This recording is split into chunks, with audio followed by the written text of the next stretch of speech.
Bhagavate Vasudevaya. Om Namo Bhagavate Vasudevaya. Om Namo Bhagavate Vasudevaya. Om Namo Bhagavate Vasudevaya. Om Namo Bhagavate Vasudevaya. Om Namo Bhagavate Vasudevaya. Narayanam Namaskritya Naram Chaiva Narottamam Devim Saraswatim Vyasam Tato Jayanti.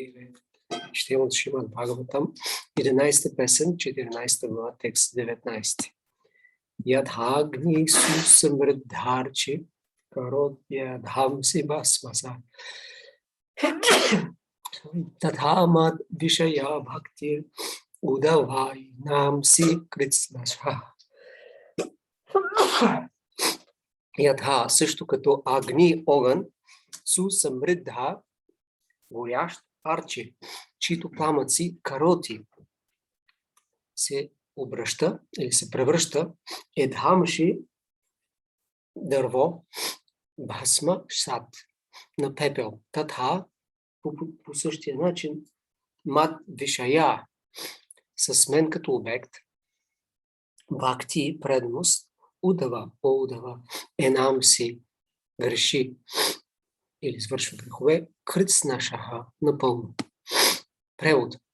Мой скъпи удава.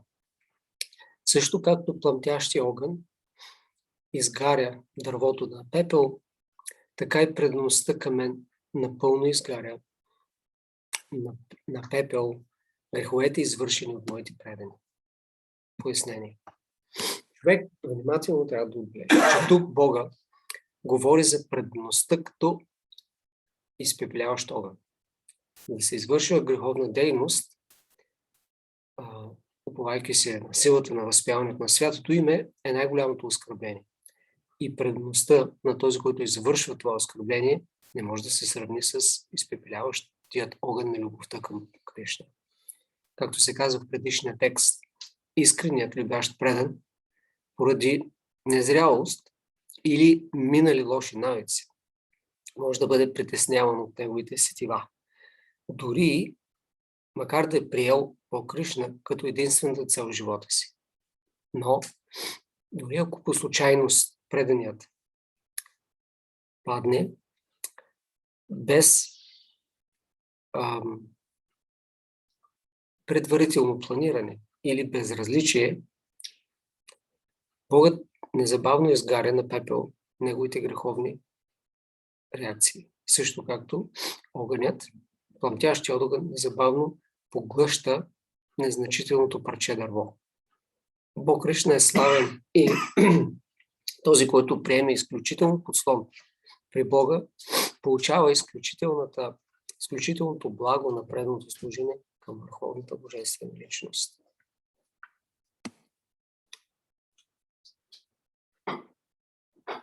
Ятхагни сусамрдхарчи каротядхамши басмаса тадхамад вишая бхакти удавай намси критснаша.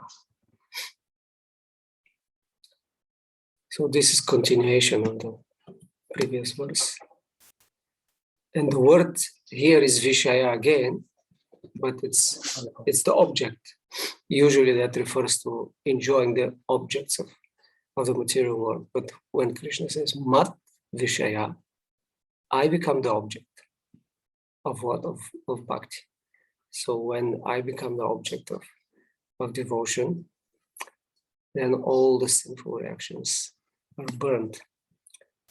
And basically the purport explained everything we discussed yesterday, right? Without premeditation, no planning before. Okay, and that means accidental, no planning, but still, whether it's accidental or not, we discussed you have to take the responsibility. You cannot blame it to the chance. Well, it just happened. I don't know how. It just happened. But here it says previous bad habits, immaturity, and then without premeditation or indifference. What does that mean? It means you make a mistake and then you're indifferent. I understand it like that. Okay, that's natural, Prabhu, I'm immature. So no problem. But usually when there's a discussion of that, a devotee, when makes a mistake or makes any sin, then there is a great feeling of repentance. Oh, I made a big mistake. My dear Lord, please excuse me, don't reject me. I will take the reaction. Tatyanu Kampam. So Samikshama, Bhunjana Ivatma, the devotee thinks, I have done it, Ivatma, myself. I did it, so I have to reap now the fruits. And especially when it's you are aware that you did some mistake and you are repentant, you don't want that. You ask for forgiveness. Sometimes it can happen. Yeah. But if it's without this premeditation and there is no indifference, it means like you're really sorry, then the devotional service, it's burning like fire and consumes these mistakes like insignificant pieces of wood.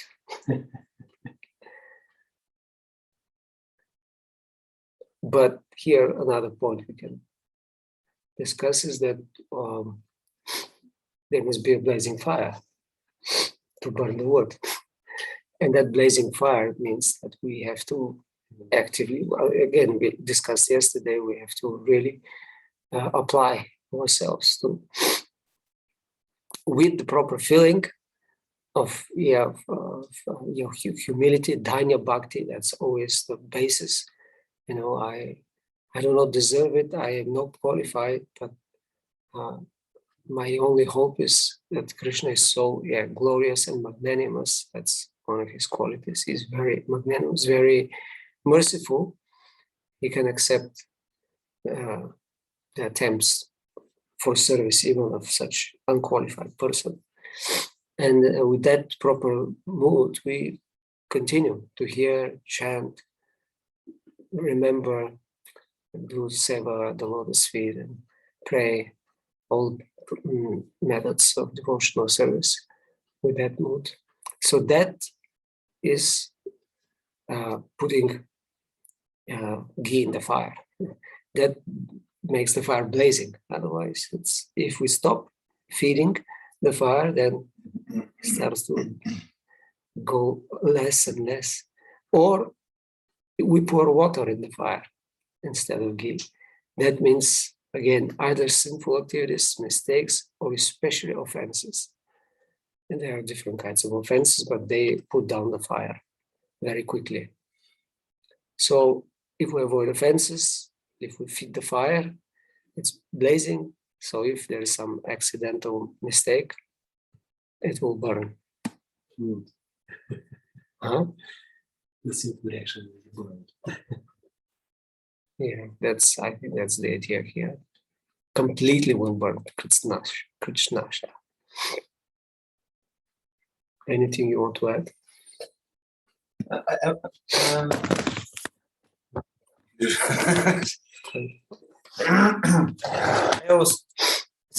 term sense gratification, it's such a devotee term. If you put sense gratification to Google, it only comes up Devotees. Yeah. It doesn't exist in the sheer word. But if you put Krishna in, lots of things come up that's not ISKCON related. If you put what? Krishna. Oh yeah. But sense gratification, That's our term. That's We're our proud term. of it. We're really That's our trademark. we're sense gratification. So, but as you said, Matvishaya, like we're into sense gratification because we talk about it, how sense gratification is so bad, so we're always trying to beat ourselves and each other. But ultimately, sense gratification only exists ultimately with Krishna. The real thing. The real thing, yeah, because it's real sense gratification doesn't exist because this is just my my identification with the modes of nature interacting with each other, and I call that sense gratification. But it's not. It's interacting with the modes of nature. And so real sense gratification exists. You see the deity and take prashadam. And I still think it's sense gratification, because it may not necessarily be Krishna in the center, but it's Krishna sense gratification because it's real. That's the real pleasure of the soul as we see Krishna, take Krishna prashad and hear his name. It is real, but it's not the real thing yet, because it is still sense gratification, because we're still in the center and Krishna's not. But Matvisha with me is the object. So obviously the final thing is Krishna is the object with no sense of my pleasure, but that's further down the line. And blazing fire, you mentioned about the ghee and the water. Of course, it's interesting how analogies are used in both ways. The blazing fire of the material existence, the blazing fire of lust, the blazing fire of devotional service. The blazing fire of devotional service. So, okay, now this is a good blazing fire. This is the blazing I want to be in, because normally I'm facing the blazing fire of my lust desires as a blazing fire of samsara. So, but the blazing fire of devotional service, it burns in reaction. It was a big turning point in Damodar Maharaj's book, when he explained about in the ways of devotion, about how when you let loose a material desire, when you engage with the material desire, you think, okay, I'll just do it, and it'll go away, it'll be gone, and that's a real trap, a real conviction. I just do it, and then I'll get free from it. And I hear devotees say it in subtle ways, that conception, but he explains that it's like putting ghee into the fire. Of the bad fire. Of the bad fire, yes, the bad fire. Yeah. You think now it will stop. And maybe if I put too much ghee, it will really stop. Yeah, and he says, and to relate it to what we experience, it does for a little while. You put a lot of ghee on the fire, and then after that becomes stronger, bigger and bigger. Yeah. So you do not remove your free material desires by expressing them they're never satiated, because it only increases them. You feed that conviction that this is where I take my shelter. You feed the conviction that this is my pleasure every time you do it, even if we have this whole, and again, I guess the accidental word, in ignorance, you're accidentally feeding yourself. You're doing it deliberately, but it's accidental, because you think you're doing something else. You think you're getting, even as a devotee, oh, okay, I get free from it like this. No, that's ignorance of the science of how the desires work. And if you invest energy for a period of time, it always comes back up. So yeah, but I tend to have more negative connotations with blazing fire, fire of lust, as opposed to the fire of devotional service, even though it is just as valid analogy and how it will burn everything. The result will be addiction, because Yeah. too much sensibilification. Yeah. The subconsciousness, all this expression coming out of the form of addiction. Yeah. Every time we say yes to every time we say yes to the actual activity, but every time we say yes to a thought, or even the time it takes me to say no, we might say no to, but how long before it takes to say no? So as an advanced and devotee, when the thought comes in, we immediately reject, but usually we don't. So I think my degree that let's see what happens. It's just a little bit of, it's not harming anybody. Yeah. And in Kali Yuga, you don't get a reaction. Let me entertain that. Yeah, that was the point. Yeah. Somebody wrote yesterday. What? Every thought in Kali Yuga would get the reaction. I said, no, it's the opposite. So because somehow they misunderstood. Oh. But that was our point, that you don't get the reaction, but still there is a reaction. You don't get the, like the, what do you say, the karma. No, the karma in that sense, like I think of harming someone, and I don't get the reaction for that, for actually doing it. But then if I contemplate it, and finally I'll throw the bell at the person like that. That was your point. Yeah, 100%. And I guess actually the way you said there, I don't know what the original Shastri reference to it is, but very likely it's kind of a karma kanda thing, that you don't get reactions to activity. But we're not karma kandas, we're bhaktas, and every thought we get gives a reaction. Yeah. Yeah. Because next thought, and also just like anything else displeases Krishna. Krishna he's in there, happen to see all this. So as a bhakti, it's kind of it just seems like a not the right meditation. Yeah. Well, okay, maybe the best way to say it, you always get reaction. For subtle thoughts, you get subtle reaction. Mm-hmm. It seems that in previous ages, even for subtle actions, you get gross reaction. Like I think of, I don't know. Actually, we have to see where it's coming really from. Yeah. If that's really the case in Satyuga, I think of enjoying an object, and then I get the reaction of actually enjoying it. Mm-hmm. I don't know. Yeah, never researched. We have to see that. How does it make sense? But of course, okay. But I said we'll get a subtle reaction, but soon enough from the subtle comes the gross. Yeah. But to say that there is a gross reaction from the subtle activity, Not straight up. also doesn't really make sense. Even if what would the other humans change? Maybe it's just a hearsay. We've been repeating this for so many things. 55 years. Because if they have some idea, because the thought is immediately coming into form, something like this, no idea something. Yeah, there could have been different elements that could have been Materializes, you mean? Materialized directly. That's a speculation. No, I'm just thinking. Yeah, possible.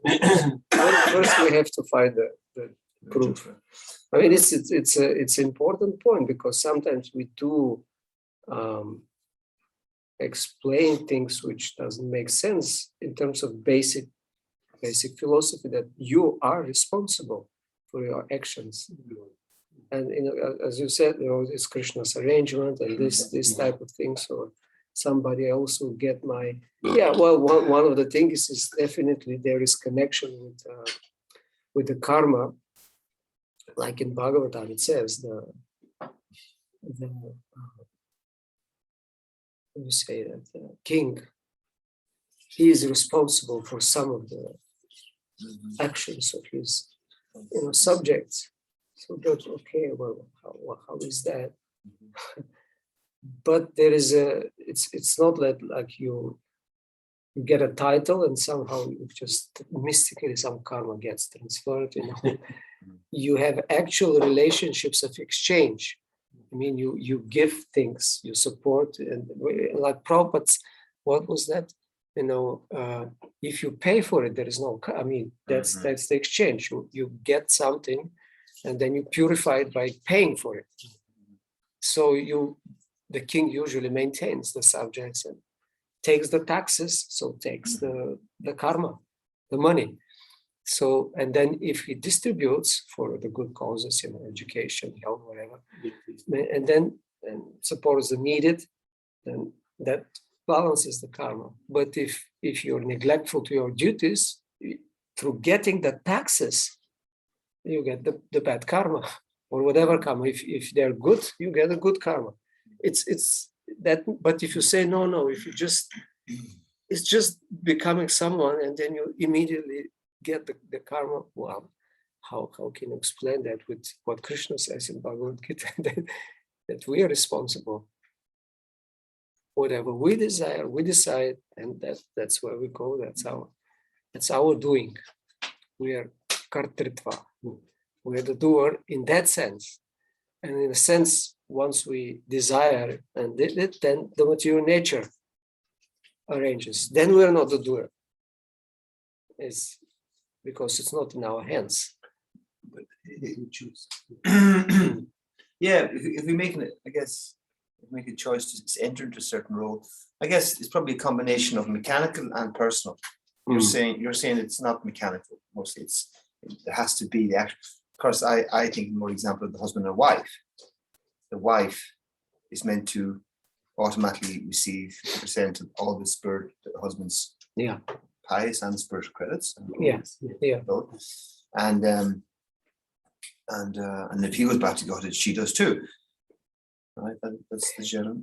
That's it's probably more. again, that can go to extremes in the Yeah. sense that you may be the complete demon, Yeah. but I'm just your wife, you know. But otherwise, in all my mind and everything, I'm complete materialist demon. But because I just happen to be whatever connected, then I go back to Godhead. Well, I mean, what about the rest? Or, you know, I may be a pure devotee, but you're a complete, you know, nonsense and sinful. And then, you know, So I then, because the other extreme I heard, you know, the wife or a woman who has a husband, no karma. All goes to the husband. I heard that. Wow, how does it mean? Yes, everything goes to the husband. Therefore, I mean, see the logic. Therefore, the husband has to put the wife in the proper behavior. And if she is not doing it with normal instruction, then there should be, you know, argumentum ad baculum. You take the stick. Where is that coming from? Bhagavatam. Or could you show me the verse or an example in one story? You know, anywhere? It's, of course, that's why I would say karma, like even in the secular world, everyone knows karma. It's a common day word now. I said that's when you after describe like that. I said that's why there's 33 crores demigods to organize just karma. Yeah, that's what the whole universe is just everyone somehow they're playing a part of application or results of people's karma because it's so complicated. Like it's just insane. How does it work in all these endless variation situations? How much of it's mechanical? How much of it's actually personal based? And so like though just because she's married, this automatic formula kicks in. No, she actually has to be the chaste wife, and he has to be. And why the connection? I mean, why this? If she shares that, because in the traditional relationship, she is a servant, and when she serves, like a guru disciple, the disciple serves and guru takes. The service gives the blessing. So if the guru goes, the disciple also receives that, not automatically. Okay, disciple also, it doesn't matter if you're nonsense, but if you actually continue serving and then you follow the footsteps, you get that result. It's the same thing with a wife. It's like a teacher. It's not like a teacher. The husband must be like a teacher. There is an exchange. Okay, so what else? Interesting. Yeah, intricacies of karma, Krishna says, very subtle. Difficult to understand what is action, reaction, non-action. Yeah. What is action in non-action and non-action in action? So are we still saying accidental? Can the word be interchanged with ignorant or not? If let's just take this lead language. Yeah. Without by chance the devotee ignorantly falls down. Yeah, premeditation is ignorant, I guess. And no, premeditation implies you know what you're doing. Without premeditation means in ignorance, I think. Yes. And accidental means can it be without ignorance accidental? Like murder. Murder is the classic example. You kill somebody by accident. Well, there's by accident, which somebody just recently did in America as well. And then there's the moment of anger. Yeah, also. Right. And then there's the premeditated. And then obviously they come down heaviest on the one that you planned it, you did this, and you did this. I suppose like the husband comes home and finds the wife is somewhere the man. He kills the man. He kills them both. He kills them both. So he obviously gets a reaction, but he might get 7 years. But if it was planned and premeditated, he gets 15 years. So depending on so premeditation, you've gone through. It's like an accidentally, really, the doors like really fall down so just like in like a car accident. You're driving safely along, bang! Oh my God, is it really so instant when we have our problems? That's my thing. I think you can't say really it's only in ignorance because you might do it. Like for example, the statement of previous bad habits. It's just the force is strong. You have an addiction, and you kind of it's not really an accident in that sense. You're aware. You've chosen. You've made choices. You're aware. And you're aware, and you've made choices. But these samskaras you have, they're just so strong that you observe. You observe. So you're. I mean, in that sense, you're in ignorance. That's because that's tamasic, to not enact the knowledge you have. But still, it's not that you're not aware. You're aware. You're aware. I shouldn't smoke, but then you start smoking. So the mind is more strong than intelligence in the kind of sense. I mean, it's not possible. If the intelligence is strong, you can correct the mind. But because of this strong desire, actually the mind controls the intelligence.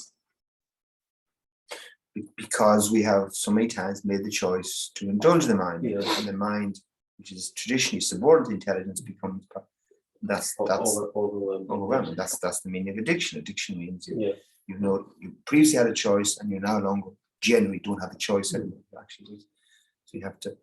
But it was still. That's why I like that point between Vedic psychology and the modern understanding of addiction. The person still has to take responsibility, but that's the first step in AA. Yeah. Take responsibility for this. No, it's your parents in when you were 3 to 4 years old. You didn't get the love. That's it. You have nothing to do. Just calm down. And now you just have to enjoy, pursue every desire. What? Then it will be okay. That's predominantly the modern. But still, I think accidental in this case, in the case of addiction, really doesn't fit, because can you say every day accidentally? Every day, because that's addiction. You do it regularly. Every day, I regularly accidentally make mistake. So excuse. Well, ignorance, but it's definitely without premeditation. It may be every day, but you don't want it. You don't plan it. But you don't see a beautiful girl who's just really, really pretty and just immediately jump on her. You just don't do that. Yeah.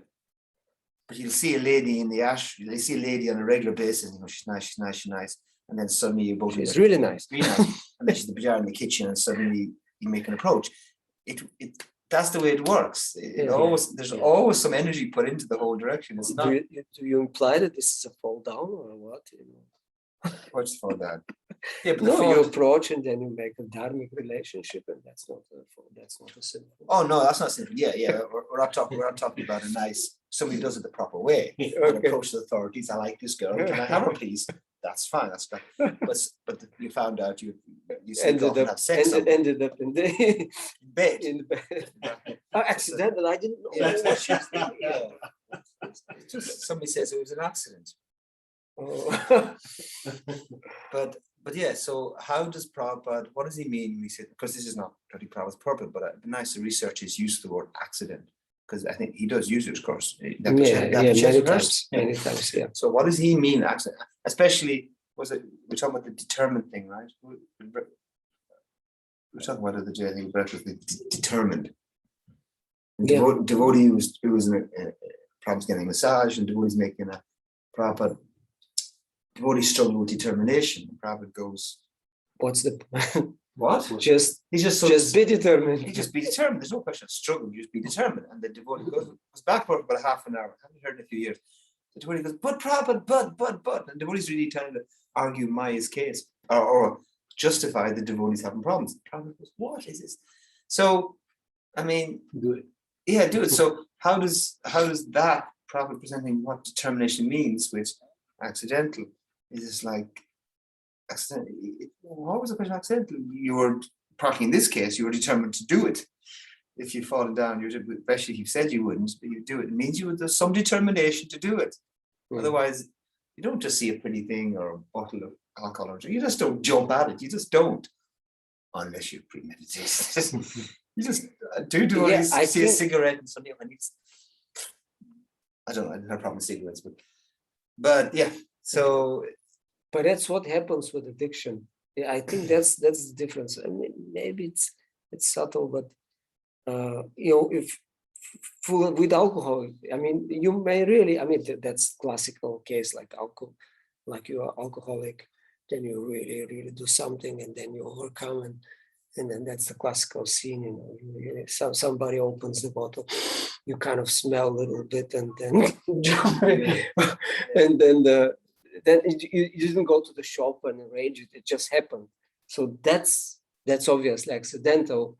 And again, That's very rarely. you're responsible, but devotees fall down like that. Very rare. I think mostly there's lots of it's planning. lots of planning is involved. I think in all cases, the alcohol, maybe cigarettes, sex, there's definitely not some planning. And particularly, as just said, the point of the verse, even if you do suddenly, you had an alcohol problem, suddenly you smell it. If you're in the fire devotion service, you won't. Yeah. So you also deliberately, that's why if you're anyway trying basic sadhana, you'll be protected. But so if you're not, that means you've also not been doing your sadhana properly, because you're obviously been chanting and reading this sort of sadhana, which means you're not there's no strength to say, okay, Yeah, that's good, I'm not doing it. So there's a certain, again, you've made deliberate choices to neglect your sadhana on the negative sense too, that you're so weak, like desire arises and you go, you act on it. and you act on it. What's that? That's why, of course, anyway, whimsy, spontaneity. Anyway, spontaneously, devotees have a slightly broad use of something spontaneous because it's very close to whimsy. If whimsy suddenly a desire arises, it doesn't mean you have to go it every time, but you will if your sadhana is not strong. Yeah, neglecting it. Neglecting the sadhana, which is the base. A deliberate. yeah, It's not which is- accidental. It's not accidental. It's not accidental. You're responsible for it. It's definitely still ignorance because you don't know the damage you're doing. You don't know, especially devotees. We can okay, now I've got the whole basic. I know what to do the devotee. It's an excuse. And then and then you kind of plateau. That's an ignorance, because then you realize, well, I've come to Krishna consciousness. Krishna's allowed me to be here, but I still don't know Krishna. That's one of my favorite questions at the beginning of a festival day. Who here has heard the pastime before? Yeah. I said, well, you're all disqualified. Because you think you've heard it once, you've never heard it at all. Because the nature of Krishna's pastimes, for those who are genuinely hearing them, it's every moment, everything is completely fresh about it. So you haven't heard about Krishna yet. So that, and that's not easy. That means you got to keep working on yourself to think, I still don't know Krishna. I still don't know what it means to taste Krishna's presence and name. But yet devotees, we mostly, C.S. Lewis has that in the Screwtape Letter book about the junior, a senior devil is preaching to a junior devil how to keep his client subject away from God. And so even initially the person gets into God, and the senior devil, don't worry about it. He'll get into it, and then he'll just think he knows it all, and he's learned all the external, and then he'll just. And I just think, oh my God, every single devotee I know has. So you think you got the externals down, and you think you've got the whole thing down. So that, and therefore you lose the fire of what we joined with. That, like, oh my God, this is so wonderful. Let me More and more. Yeah. Which means working on the initial motivation we came from, which Krishna accepted as, and he does Krishna as a mind, okay. But then moving the motivation from me being relieved of my distress to Krishna being pleased is quite some work, and a lot of devotees don't embrace that so much. So accidentally, I would definitely like to do more research. Some more. We're all responsible for that. We should do where we should correct the sadhana or the interaction with devotees and so many things, neglecting the morning program, neglecting this one, everything. So. Like even offenses, do we say offenses are accidental? No. Well, I mean, they are unknown offenses you might do. That's probably accidental. I mean, also, I was just thinking, what could really apply to accidental, like I don't know, I mean, again, it's not accidental, but for some reason, then you take prasadam. Well, I don't know, it cannot be prasadam offered like that. But anyway, something which is not proper, and then you are somewhere we're driving, you ask, do you have to eat something? And then again, it's also not. I'm trying to figure out because why you're not prepared. Okay, well then you have to go to a restaurant. In the restaurant you won't find prasadam. Anyway, you find something, and inside there is a piece of meat. Accidental, but still, again, it's you knew you're going traveling. You know you have to eat. You prepare for it. That's where is that? But definitely there are offenses which are without knowing. If you correct some devotee with the mood of really inside, you mean to correct him, but if he is somehow Hurt by it. Something like this, it's an offense actually. Well, even that to me, especially going back to Mahendra's earlier point, the personalism, like especially as a manager, it's a real challenge, saying I have to be straight with this devotee now, but I don't want to hurt them. Yeah. But if I don't want to hurt them, I can't be honest. I got it. Yeah. So where is that line? And even if they leave hurt, I mean, do I have to embrace the fact that I just offended a devotee in my service? And to me, it's like balance.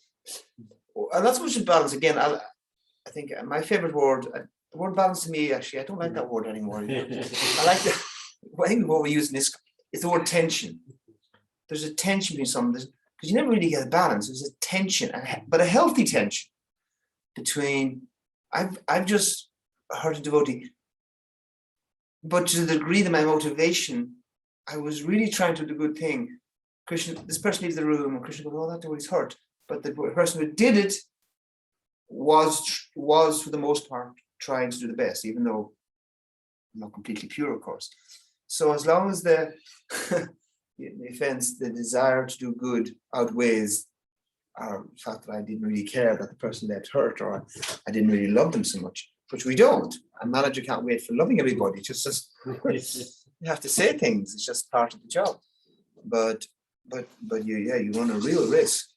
So there's a real tension there between which is ahead, the fact that I am hurting devotees, or that I am trying to do my best in that I am actually I'm upsetting them, because, and that's why for me, especially in Radhadesh, we've lost the culture to correct each other, because no one wants to hurt anybody, and it's not good. It's not healthy. We have to have a healthy culture of correcting each other. Otherwise, no progression. There's no progression. There's no community. We all go into our things and justify it, but because we don't want to hurt devotees. But we're negating our duty to help each other. So yeah, that's my thing. It's like which one's ahead? The fact that I'm hurting devotees do get upset accidentally or deliberately, but my intention wasn't bad. And again, but the dynamic changes when you get more advanced. Krishna expects devotees to be less upset. And of course, I also go in them. That's these famous points about Prabhupada. Prabhupada could really cut a devotee, really cut. But just as he cut you, he would cut you, but he would stitch you up so nicely that you were much better than you were before. So Prabhupada had that expertise, but most devotees, we don't. We can be good at the cutting part, and then we leave them to bleed to death, and we have like the blood's going to off you go, and then go back to your service. The person walks out with this open emotional wound down their arm, and and I've seen it. I've been guilty of it. I've been told years back when I was TP back in Ireland. One devotee told me, "Shamananda, you've no idea how many devotees you hurt in your temple presence." I was like, "Oh my God." So it was really heavy hearing that. Then I thought about all the devotees I worked with, I set up relationships with them all. So something I must have, because I was very young and very naive. So maybe Krishna kind of. So yeah. So Yeah, what was the point of fences and they're not accidental or they are accidental? Well, accidental could be like you step over prasad and you don't know, just walking in. It happened, that's offensive, but you don't know. So things like that, but I don't think you could say it for a relationship with devotees. I just step over him, but I just How do you go to the temple? The temple was so packed. I was doing this and no one was moving, so I had to step over. Get out. Yeah. That's extreme. Yeah. But I mean, when you talk about Vaishnava Parat, there's one long article of Bhaktivinoda Thakur, and he explains when there is no aparada, when you're correcting, when it is for the benefit of the person and the others, and it is done in a gentle way, in a nice. That's the case. Intention is very important. Yeah, that's the. And the working on the intention, it doesn't take much for me to analyze, see my intention is far from pure, therefore I don't do anything. So that's why I can't wait for a good intention. Well, I can't wait for a pure intention. I just have to have the best that I can have right now. So obviously I'm enjoying this because I'm correcting somebody. Obviously there's a sense gratification. 100% there's a sense gratification. I'm correcting you right now. And I'm enjoying, even though I'm telling you, I'm enjoying this. And if I don't admit I'm not enjoying it, I'm not being honest. But if that's right now, that's just a bit less than my good intention. It's not pure. Sandwich. It's sandwich. Sandwich you first glorify, then you say there's some little room for improvement, and but of course, again glorify. Well, but it's like the joke now. You glorify somebody, but okay, and everything before the body is just rubbish. After the body, that's where you get your energy from. After the body, you start getting fired up. You're very nice, you're wonderful, but and then next thing it's a half an hour speech. You got loads of energy for so yeah.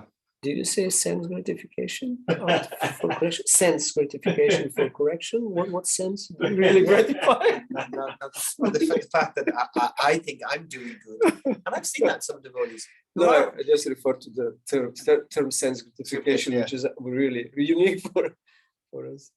Oh yeah. It's definitely it's my sense gratification to correct you. To correct you. Yeah. If you tell somebody, what do you mean? Sense gratification by correcting? By correcting something else.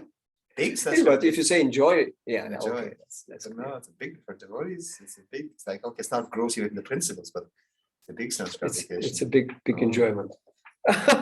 Pointing out to somebody how they're not doing something right, knowing I'm doing it. Yeah, for now. Yeah.